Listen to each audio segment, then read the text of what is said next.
And I do believe we are officially live.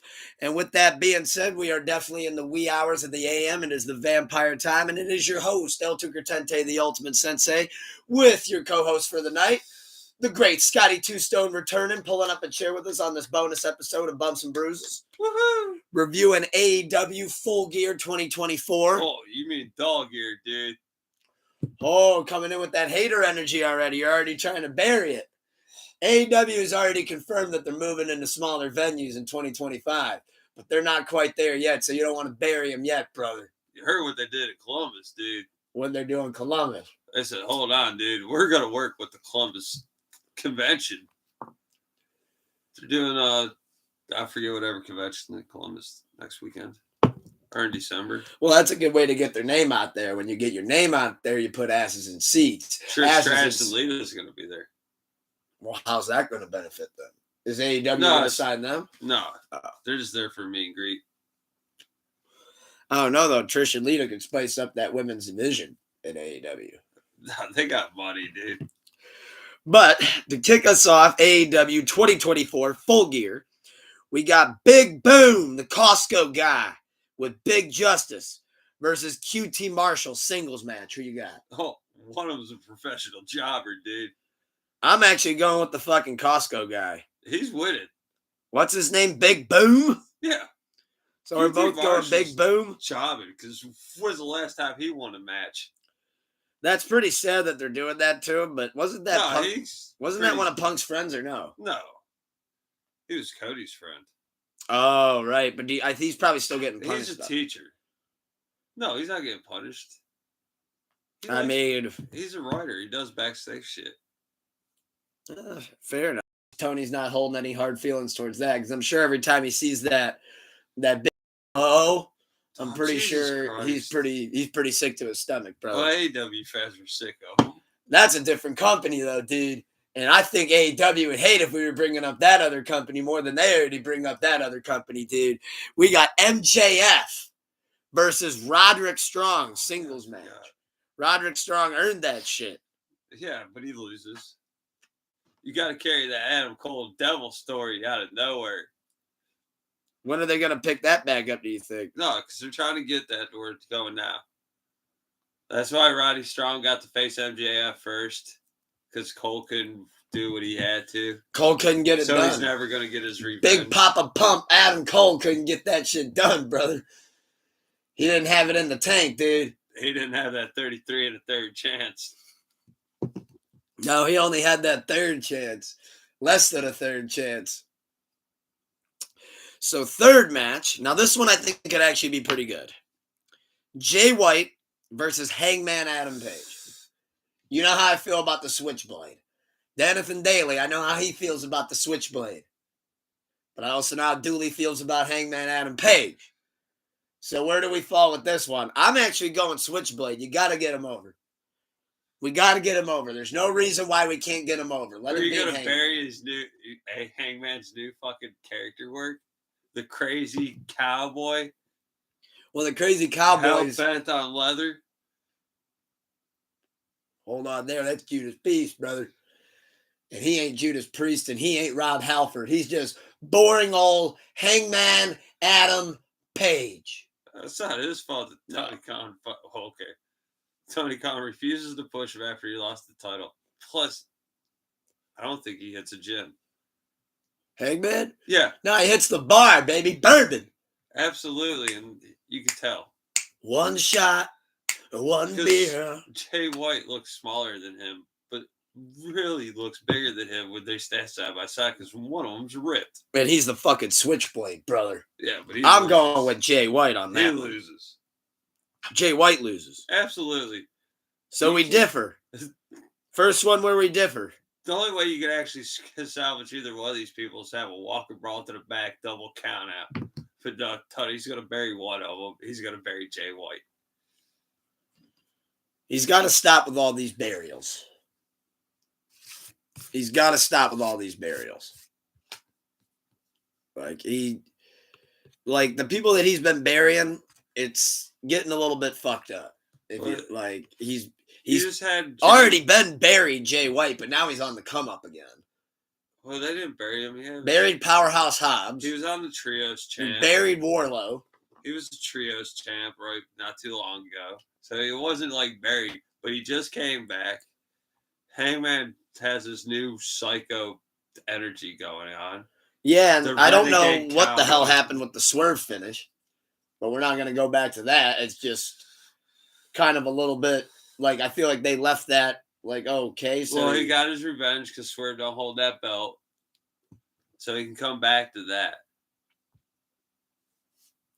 Because he don't want none of Moxley. Yeah, Mox is running rampant, but we'll get there. That's the main event, I'm pretty sure. So, not in this universe. For match number 4, we got a 4-way tag team match for the AEW World Tag Team Championship. Private Party versus the Outrunners versus Kings of the Black Throne versus the Acclaimed. Oh, yeah, the Acclaimed. Who do we got winning that? A Private Party wins. But here goes the kicker. Because tag teams never change on I do pay-per-view. like that. They change on the next Wednesday on Dynamite. Look at the Acclaim. They should have beat Swerve in Our Glory. The crowd was red hot behind them. What happened? They waited until like 2 weeks later on Grand Slam or because they want to draw in those TV ratings, dude. Yeah, that's worked out so well for them. And then look, they just had Private Party go up against the Young Bucks, and what happened? Beat the Young Bucks. The Young Bucks beat them. Oh, yeah. On the pay-per-view, they beat them. That's true. The following Wednesday or 2 weeks after that, they got a rematch. Because everyone was talking about how Private Party should have been the champions. Now, I believe the Outrunners should be the champions, and they'll get the belt in 2 weeks because the crowd's going to be behind Turbo Floyd and Truth Magnum. The Outrunners. That is the greatest 80s wrestling tag team I've ever seen. Is that the... It's the 80s dudes. Oh, shit. They wear the blue, right? They wear the neon colors. And like the vintage shit? The Outrunners. They do the double elbow drop. I do think they do the 5 and then they drop down. I do think it's cool that Malachi Black's going to be in it because I know a couple weeks ago people thought he retired because he shook hands with Adam Cole in the ring. And it was like, oh, no, they think he's going back to the Fed. He's going back to WWE? Yeah. That's a Triple H guy. Which is fine. Hey, go make money where you can. And it is nice to see Aleister Black wrestle because I do believe he is one of the more talented individuals in the ring. I like that. I mean, he definitely has been overlooked now for a long time. Vince McMahon didn't understand him. Because NXT, they built him good. Vince McMahon couldn't figure him out for whatever reason. Yeah. Next match, we got Mercedes Moné, which is one of the better feuds I feel like they've attempted to build. That's because Moné's money, dude. That's where the money is, dude. No draw Moné. Mercedes Moné is responsible for half that fucking gate, brother. Don't get it twisted, dude. That's why that gate sucks. Hey, that was one of the people they threw money at. Exactly. They could have went out on the indie scene and probably got 3 other individuals. More. They're paying her like 3 individuals. Shitloads. Yeah, they're paying her 10 to 15 million. Hell yeah. They could have got 3 individuals and saved. We'll just say they paid 3 indie girls that are way better wrestlers than I've seen. $1 million a piece. You still would have had an extra $12 million just to invest in something else that draws fans in. That would have been logical, brother. And at AEW, we don't deal in logic, dude. We see a fire, we don't put it out with water. We put it out with more money, dude. Because that's what's going to put out the fire, brother. Dump a bucket of money on that thing, dude. It's not about ratings, brother. It's about 5-star matches, dude. That's what gets you money, dude. It's about doing flippity flop spots. Just ask Braun Jumping Strowman. off the top rope, looking like something out of a Naruto and Sasuke showdown, brother.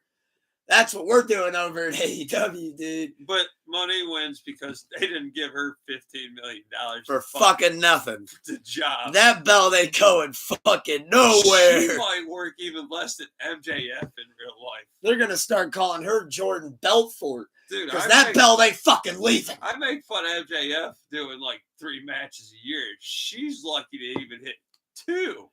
Hell yeah, because it's all about that build, brother. I thought when how do that you have day- a 30-year career, dude?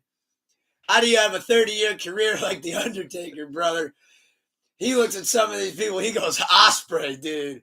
You're working more matches in a year than I worked in 10, brother. You got to slow that shit down, dude. That's true. That's how you're going to shave years, brother. Undertaker did start taking that Legends contract in like 94, 95. He gave Mercedes a call. He said, I'm good friends with Snoop.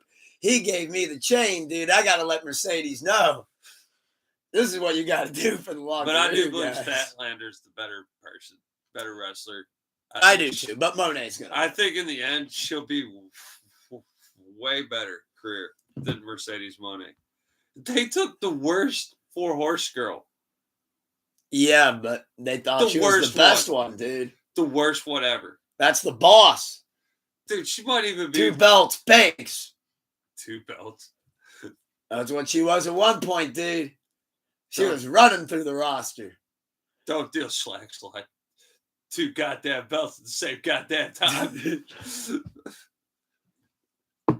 And then the moment they said they were going to put her in a fatal 4-way and Naomi was going to have to pin her, she said, oh, hold on there. That doesn't work for me, dude. I got to go shoot the Mandalorian, brother. Look at what Naomi did. She's like, I'll go work TNA for a year and a half, 2 years. Then I come back to a big pop. and it worked. And then now what's she doing? Well, now working she's less than Mercedes Moné, probably. Actually, no. Naomi's working more. She works more. Okay, matches. cool. Yeah, because Naomi's at she's going to be in the War Games match now. Oh, cool. But anyway, but yeah, I do believe Chris Statlander is the better wrestler, but they didn't pay $15-20 million for Sasha to lose. Yeah. I mean, Mercedes. Oh, that's a different company. That's a different gimmick, bro. Hold on there, dude. That's a different person. We're brother. talking about Mercedes Moné. Draw money. Hey, you can't put the always empty in AEW if it's not for Mercedes Moné drawing that gate, dude. That's that E, dude. Oh, shit. Pretty soon that bank's going to be running on E. Unless he's got money like Tommy Wiseau. But it's all love to AEW. That's why we're doing this. We love you, AEW. Am I speaking on behalf of both there or just myself? I used to love you. I thought about instead of buying this pay-per-view, going back and buying the 2019 pay-per-view for $10. I think I am going to buy the pay-per-view on Saturday just to give it my fucking sale, dude. Just to boost that revenue, How you brother. going to do this not watch it? No, I think I'm going to have it on in the background at least, maybe a little bit. But if I buy the pay-per-view, I can check it out later, right? Sure. I think that's how they do that. Well, for the next match, we got Swerve Strickland versus Bobby Lashley, captain of the Hurt Syndicate, dude. No Brow Lash? Who do you got in that? Oh, he wins. I think Bobby Lashley will win. Yeah. I think the Hurt Syndicate It will makes the obviously most help sense. him out. It makes the most sense for having Bobby Lashley win that. We didn't just sign him for nothing. Like, we didn't sign him to bring him here and then still fail. Swerve can lose this match and not hurt his credibility. You know, does not hurt him at all. Swerve can lose left and right, apparently, now, if we're going by that theory. But because it doesn't really hurt his credibility if he loses this one to Bobby people Lashley. still do the Who's House when he comes. Well, that's more of a persona thing. Yeah, but the the dancing. But the crowd still goes crazy. Yeah, but the crowd goes crazy for boom, Adam Cole, baby. I don't even think he's on the card. So for the next match, we got Jack Perry versus Daniel Garcia. Singles match for the AEW TNT Championship. I'm going with Daniel Garcia. Fuck it, we got to get him over. Oh, he wins. Daniel Garcia? Yeah, you're taking the belt off of Jack Perry. He hasn't done shit with it. He's took it as far as he could. Now the Elite have abandoned him. Well, the Young Bucks have abandoned the Elite. Oh, yeah, because they just fucking up and left. Because they're like, oh, John Moxley's just doing whatever the He's fuck running he wants rampant, to dude. We can't have that, brother. We're EVPs, but we ain't going to make him stop, brother. Yeah, they got nothing for that. We got Will Ospreay versus Kyle Fletcher, singles match. Oh, this is going to be a 7-star banger, dude. Dave Meltzer's going to give that 15 stars, dude. If this was in the Tokyo Dome, it's a 10-star for sure. Who are you going with? Kyle Fletcher. Really? Yeah. He takes down his best friend and the best wrestler in the world. Well, CM Punk's in the WWE now, remember? Yeah, that's who I think's the best wrestler in the world. The guy who just got hurt from you saying that. Oh, God. Yeah, depending on which way the wind blew, go check on him if he was taking out Larry. But no, I got to go. Larry pulled too hard, dude. That dislocated his ankle. There goes the ankle, the hamstring, the shoulder, the tibia, the tibula. Yeah, I like some other idiot I don't even know. Because then you kind of build him up. I mean, it would help get him a little bit more credible. You could have Will Ospreay win. It would be a shame for him to talk all this shit just to lose. You could have Will Ospreay still win the war in the end. Give Kyle Fletcher an early victory. Give him the rub. The Ospreay rub. Yeah, that way he can give him a tug in the end. They are friends. They are boys, supposedly, behind the scenes. It wouldn't surprise me that most wrestlers are gay. So, for the main event match, that's a hot take. That's why we say predictions, hot takes, and potential spoilers, ladies and gentlemen. Jon Moxley versus Orange Cassidy for the AEW World Championship. I like Orange Cassidy. I'm going with Orange Cassidy. I'm going with my boy. But how are you going to take the belt off Moxley already? And then that just does nothing for his group. That just puts the Death Riders dead in water. But what if this is where... Where what? Maybe they debut somebody else to now start fighting back against this. Because... Like that big signee. Like, who could they sign that would be big? Hot take it here. Who do you think they could sign? Who's on the market? Shane McMahon. I mean, there's pictures of him talking thanks to money. That's why Mercedes. I like Sammy Callahan, but I think he signed somewhere else.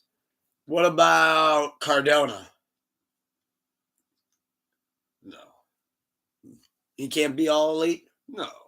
They didn't make him all elite the first time. What about RVD? Yeah, because... Wait, Matt Riddle. I don't think Tony Khan likes Matt Riddle because of his personal choices. I don't know what Riddle did in his... Shaquille O'Neal. He's used him before. Could happen. And then he didn't like his spot where he... Or what about Big Show, Paul Wright? He's probably not going to work for Tony Khan again. Fuck. Mark Henry.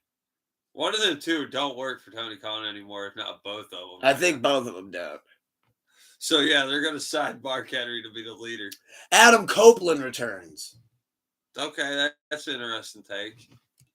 They could be like, wow, he's back already. Adam Copeland returns at Full Gear. Calling it now. To interfere with the championship match. To fight against the Death Riders. And yes, or not be the Death Riders. But then hear me out. Why can't he be the Death Riders leader? What happens if the Death Riders leader debuts? But what if that's Shane McMahon? Double debut. Debut. Kind of like the whole Adam Cole. Or kind of like how they did the Randy Orton CM Punk thing last year at War Games. Where it was like a double debut, like a re-debut. Because it was like because Randy Orton's debuted. But it was still 2023, it was a comeback. Holy 30 years after he debuted the first time, brother. But it was a comeback. Yeah. I know so it's like you get the comeback and you get the debut. Because you get the Punk. What if they script it the flip-flop way, though? So first, no, they'd have to keep it the same way. Because it would be like Edge returns. I'm sorry, Adam Copeland. The ledge, brother. Adam, you thought 6 feet from the edge, and I'm singing. Shane McMahon will go on last. You thought you knew him, brother. You think you know me. You thought you knew me. Thought you knew me. That's legally different, brother. I got Orange Cassidy with the help of Adam Copeland. See, I think and then that's when Moxley snaps. And the leader reveals himself, and it's Shane McMahon. Hear me out. Hold on, dude. Hold Are on you there, thinking what I'm brother. thinking? Well, hold He on there, comes dude. out with Mercedes. No, and he goes, comes out in a whole fucking druid robes, dude. He's like, it was me. It was me all along, Moxley. oh, shit. I'm the higher power, dude. And he's the higher power this time. Like father, like son. Oh, WWE's now tied in with AEW. They're in the same universe, dude. That's like Long-term storytelling. FCU versus DC in the same universe, brother. Vince gets cleared of all of his charges. He buys TNA. He's just gonna start. Triple H versus Shane versus Vince. I don't think Dixie Carter's gonna sell to Vince McMahon, brother. If he's got the money. Oh, you know who might be able to sell? Who? Someone that's been in 75 years in the fucking business. And they're on by a life support. NWA. Fucking Billy Corgan sells out to Vince McMahon. And Vince does it again. He takes a company that's fucking 75 years. Out comes Brock Lesnar, baby. 75 Shit. years. Undertaker. On life support right now. All because Father Mitchell did some coke in Cleveland with some strippers, brother. Killed that TV deal. They're dead in the water. So Billy Corgan might be like, hey, I just need, get me close to breaking even because I really don't want to do the Smashing Pumpkins bullshit anymore. Ooh. And then Vince has entered the fucking competition. Oh, shit. And this all starts with Adam Copeland and Shane McMahon debuting in Full Gear this Saturday. So AEW, you're welcome for helping us further your marketing of this pay-per-view. If Vince McMahon gets TV deals, because he's like, look what I did for WWE. $1 billion enterprise. I sold that for how much? I also think that Shane McMahon should change his theme, though. And he should come out with Mercedes as his manager. So every time he comes out, it's here comes the money. Here it comes. Here comes the money. Legally distinct. Oh, he can't use that? No, it said legally distinct. Oh, so he can't. Because he's saying it with an E, not the Y, yep. so it's totally different. Changes it up just a little bit. Just enough. Just I think a it's little only bit. got to be like 10% different. You're okay. 10% like, difference, 10% concentrated power of will. Just think 5% about it. Listen pleasure. to like all the WCW riffs. WCW. Like, Even Flow was somebody's theme. I think Raven's theme was fucking Even Flow, just done a little bit different. Just change it up just a little bit. Yeah. They only look at the chords you play, so you could have played them backwards. But it would have been different. So they can't technically get you on it. Yeah. Well, that does it for another episode of Bumps and Bruises. Talk. Thank you to the great Scotty Two Stone for pulling up a chair and joining us on this bonus episode of AEW Full Gear 2024 predictions. So please hit that bell, subscribe if you haven't already. I know who debuts, dude. Who? He's going to join the Death Raiders. Zilla Fatu. He's a free agent still. And Tony says, look, whatever they gave you, we'll do it the AEW way. We'll quadruple it. Put that fucking pen to paper. You write your own checks here, mister. Here's $75 million, and you could be the starting running back on the You Jaguars. just cash that check, and I'll watch it come out of my account, and I'll get the chime notification, brother. Hold on there, brother. We'll give you $120 million to rest for 7 years with us, and $120 million to be our starting running back, brother. We need That's called a double investment, dude. That's $240 million for 5 years. Brother. And get this, you only have to win one match during football season, and that's because we do our WrestleMania at the end of August. You can do the other fucking WrestleMania. Are you all in or are you all out, brother? You can do this. You can be like, hold on there, dude. You only have to do one match. That could be for the game on the Jaguars when we do the Lucha Libre Mexican Edition match. You can work that one, brother. Fuck. Well, we got Zilla Fatu debuting. We got Adam Copeland running back next year and starting running back. We got Shane McMahon, like father, like son, coming out as the higher authority. It was me. It was me all along. I guess you can't say that. It was me. It was me this whole time. We got Shane coming out with a new theme. Orange Cassidy, new champion. Private Party retains. Outrunners wins in 2 weeks. I'm pretty sure Tony Khan might flag this episode just for all the spoilers. Oh, no, I'm pretty sure he's already flagged it. You just don't know it yet. Imagine we're like spot on, and he's like, how the fuck did he call that? That's because I do coke with him, brother. He's like, fuck, did I say that one time over that one line of blow? Yes, I do believe so. But thank you guys for being tuned into this bonus episode. Hit that bell, hit all those fancy things, and drop your subscriptions and comments. We appreciate it. Let us know who you got winning, losing, how wrong we are, how right we are. That's what we love. And with that being said, keep the love high and the hate low. Wake up with a smile on and remind yourselves of 3 things you're grateful for. Scotty Two Stone, anything you'd like to say to the great people? Oh, don't be a jobber, dude. Be that main eventer in your life, brother. Don't take that pin. When life gives you lemons, refuse to take that pin, brother. Refuse to take that pin. Love y'all. Peace. Smile more.